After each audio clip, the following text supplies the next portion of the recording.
It doesn't feel like releasing albums is the same as it used to be. And I want it to be an entire story. The whole album is a journey from start to finish, and I want that to be represented. So even after I release the album, I plan to keep releasing singles from it and releasing particularly visuals from it, because I think that's a way for me to stay connected to the songs. Melody Pool has returned with Will Not Let You Down, a haunting, slow-burning single that drifts from dreamy calm into nightmarish intensity. It was recorded live to tape at Sydney's Golden Retriever studio and has been accompanied by a video filmed in Wollombi that adds another layer to the ethereal world she's creating ahead of her upcoming independent album due later this year. Here's our chat with Melody to find out more about this incredible single. I think it's different because it's not so literal. Like all of my songs, we're not so specific about what it's about. It's a little vaguer with its lyric. It's not so intricate lyrically. A little vaguer, a little more simple and straight to the point. And I kind of like that. I mean, creatively, it just sort of came out like that. For one, it's kind of just how the song was written, and in my head, that's how it sounded. I agree, it's got a lot of a Pink Floyd kind of influence, but I don't listen to a whole lot of Pink Floyd, but do listen to Smog. I guess like my influences are, I'm influenced by everything. I love all different kinds of music. Like I was just thinking this morning about how this song was like partly influenced by, you know, Everything's All Right from the Jesus Christ Superstar soundtrack, and also probably like Vitamin C by Can. Like these like songs that are so almost contrasted and juxtaposed, but that's kind of how Will Not Let You Down sounds as well. It sounds like you start in this sort of like floaty, ethereal realm, and then suddenly you just like delve into this nightmare that you can't escape for a little while, and then you're released like a bird, like you just, you know, you've escaped the cage for a little bit, and then you're drawn back down. You're like spiraling and sucked back down into this like this nightmarish intrusive thought that happens over and over again until the final release. So I don't know, I think my music sometimes just takes on this like world of its own where it's this really mashed up cocktail of all of the things that I'm listening to at that time. Because I'm not a hugely prolific musician. Like I don't play a lot of piano and I don't play many other instruments except for guitar. I just tune my guitar to a million different tunings, and that's how I try and find different sounds, because I get really bored. If I feel like I pick up the guitar and I'm playing the same chords, I feel like I'm writing the same song over and over again, and I want something that sounds inspiring to me and feels different.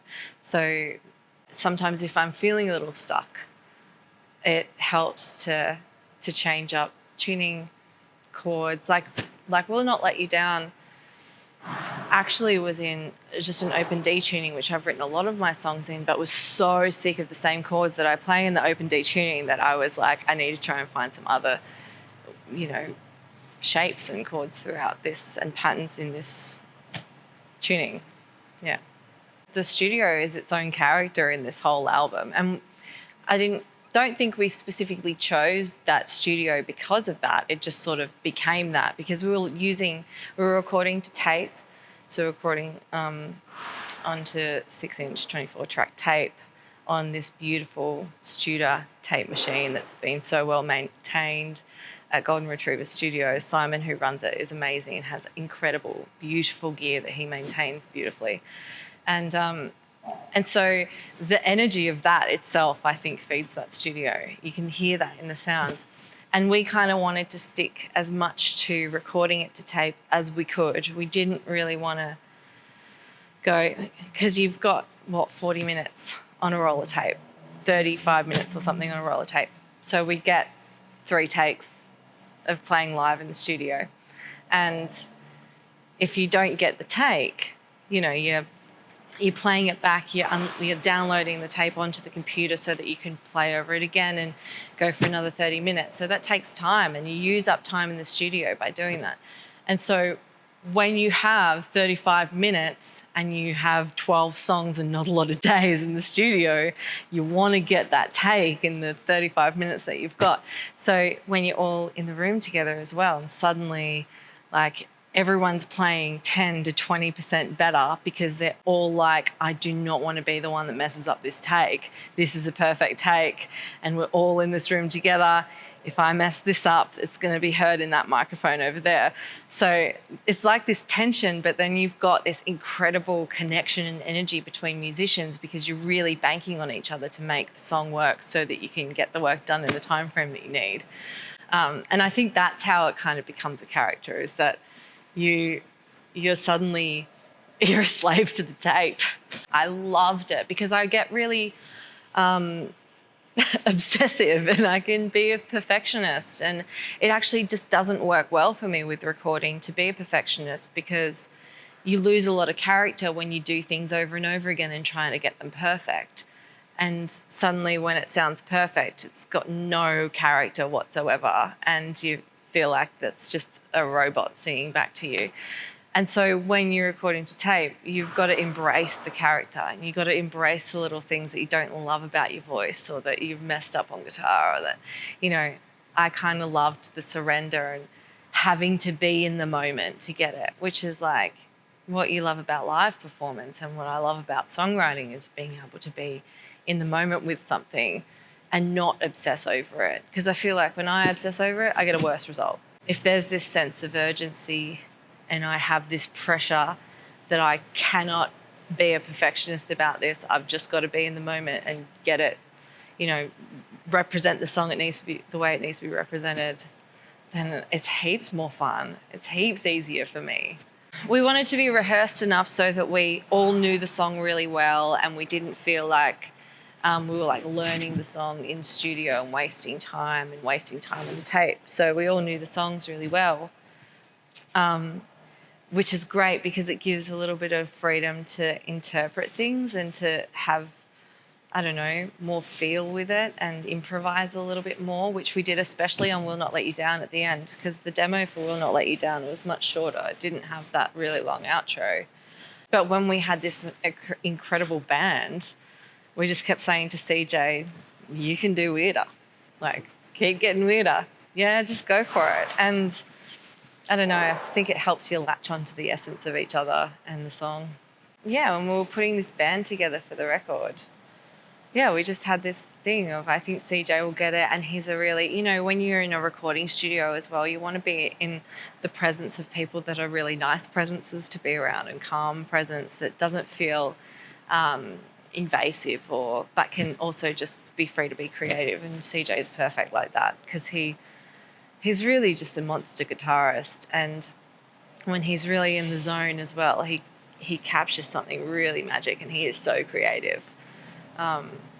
Yeah, it was pretty special to have him on the record and just pop in and out. Yeah, he's a gem. We shot Will Not Let You Down with Braden Porter out in Wollombi on my neighbour's property. Like you said, it's beautiful and freaking everyone out. It's kind of exactly how the song sounds, right? Like it's like quite beautiful and then really nightmarish, like I said, at times. So I kind of wanted, I don't know, I had this visual in my head from the time we recorded this clip and I don't know why.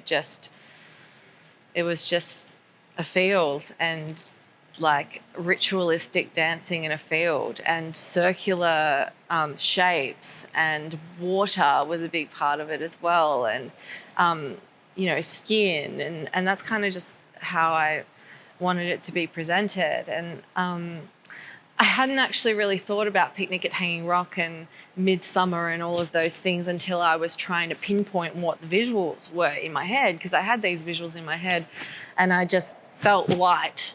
White is a colour that I never ever wear, and it seemed so striking against all the nature. And then I started thinking, oh, like Picnic at Hanging Rock, and then I watched Midsummer and the colours and the white and the beautiful imagery, but the horror movie set in daylight thing.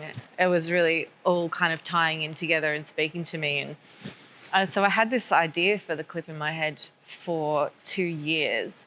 And at the end of last year, I thought, fuck it, I just want to do this clip because it's obviously, like I said, releasing music can be really exhausting and difficult in, this online realm that we're in now. And so I didn't want to feel disconnected from my music anymore. And the way that I can connect it while also feeling like I'm doing the release online thing is by creating visuals that I feel really aligned with and that feel really aligned with the music. It feels like a dream. I kind of wanted it to feel like you don't know whether you're in the dream. When we were filming it too, I was saying to the Coven and to Braden, I don't want the audience to think that we're in this space, having this picnic, doing these rituals. I want them to wonder whether I'm imagining it all, or whether they're imagining me, or whether it's something in this isn't really occurring. It's just a dreamscape that someone's having. And so you're not really sure the whole time what's actually going on, but you feel a lot is going on. I'm an independent artist now, and I'm a poor independent artist. Like, I don't have a budget. The money I make off music goes straight back into making videos and doing all of this stuff. And I want to be able to say that I gave it the best go that I could. And I don't think that rushing and throwing things out there as fast as you can is necessarily going to do much good for the album. That I'm planning to release the album around July this year. I need to lock in a date. Independent artist hasn't got on top of her shit there. But I kind of don't want to rush it because it doesn't feel like releasing albums is the same as it used to be. And I want it to be an entire story. The whole album is a journey from start to finish, and I want that to be represented. So even after I release the album, I plan to keep releasing singles from it and releasing particularly visuals from it, because I think that's a way for me to stay connected to the songs and keep the connection going through being able to still be creative with the same songs. Because a lot of the time you record, an album, and then 2 years later you got to release it, and those songs are so far away from you that you feel like, how am I going to represent something I'm so disconnected to? And I didn't want to feel like that. And I was feeling like that at the end of last year. I was, with the last 2 singles, I was feeling like, I didn't release any visuals for Changing at all because I felt uninspired, because I was wrapped up in, I don't know, all the other shit of releasing music and feeling, so overwhelmed with being independent and what that means and what it requires, that now, I have no problems taking my time with it because I'm on my own timeline, baby. Not on a label timeline anymore.